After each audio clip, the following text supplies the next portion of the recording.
21. gada 18. februārī Latvijas Satversmes sapulce savā kopsēdē pieņēma likumu par civilstāvokļa aktu reģistrāciju valstī un noteica, ka šo reģistrāciju pārzinās un veiks laicīgās iestādes, kuras nosauca par dzimtsarakstu nodaļām. Tā paša gada 1. maijā darbus sāk dzimtsarakstu nodaļa galvaspilsētā. Viena aiz otras durvis ver nodaļas arī reģionā. 4. lielākajā pilsētā Jelgavā dzimtsarakstu nodaļas sāk darboties pašā skaistākajā gada laikā zelta rudenī. Pašreizējā vadītāja Jelgavas civilstāvokļa aktu reģistrācijas nodaļu vada jau 22 gadus, un viņas ikdiena nav tikai mīloši pāri, kas prieka asarām mirdzot gredzenus mīļ. Bet patiesībā ikdienā dzimtsarakstu nodaļa nodarbojas ar ļoti nopietnu, juridiski svarīgu darbu. Ja?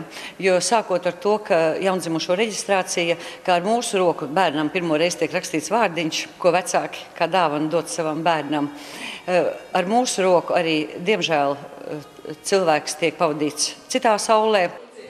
Cik laulību reģistrētas un cik šķirtas pa šiem gadiem precīzi pateikt ir grūti, jo Otrā pasaules kara laikā daļa arhīva aizgāja bojā, bet šobrīd vērojam arī kādu pozitīvu tendenci. Laulātie draugi Zemgalē dzimtsarakstu nodaļā biežāk iegriežas, lai noslēgtu savienību, nevis lai šķirtu. Mainoties laikiem, mainījušies arī jaunlaulāto ieradumi. Laulība tiek reģistrēta ne tikai dzimtsarakstu nodaļā, bet arī Eliasa Vēstures un mākslas muzejā un Svētās Trīsvienības turnī. Ir tā, ka tu skaties uz jauno pāri un saproti, ka šie cilvēki nav atnākuši, tā vienkārši atnākuši uz laulībām, bet viņi ir atnākuši uz tādu svētbrīdi. Un ļoti jauks laulības bija tieši šeit, Svētās Trīsvienības baznīcas turnī, kad bija varavīksne, bija saule, bija arī lietus, viss vienkops. Un man liekas, ka tie cilvēki arī tā. Viņi teica, ka viņi ir debesīs.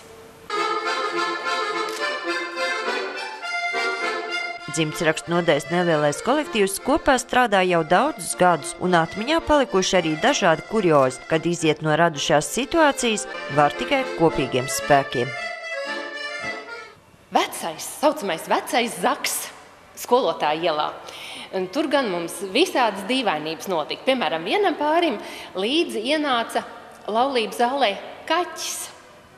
Un tas kaķis kā nāca iekšā, es vispār muti nepaspēju pavērt, jo tas kaķis taisnā ceļā līgavai zem kleitas. Un tagad es runāju, protams, ceremonijā un domāju, ko darīs kaķis. Mums tāds nenorunāta vienošanās. Teiksim, es tam mūsu fotogrāfam saku, līgavai zem kleitas kaķis. Viņš saka, ko tu gribi, lai es viņu velku ārā? Bet tas viss notiek ceremonijas laikā. Bet tas kaķis, protams, laimīgi, veiksmīgi arī tika no tās kleitas apakšas ārā. Un pēc tam tā līgava teica, bet tas ir manas vecmāmiņas, kaut kāds atsūtīts, es nezinu, kas tas varēja būt, kaut kāds labais gariņš.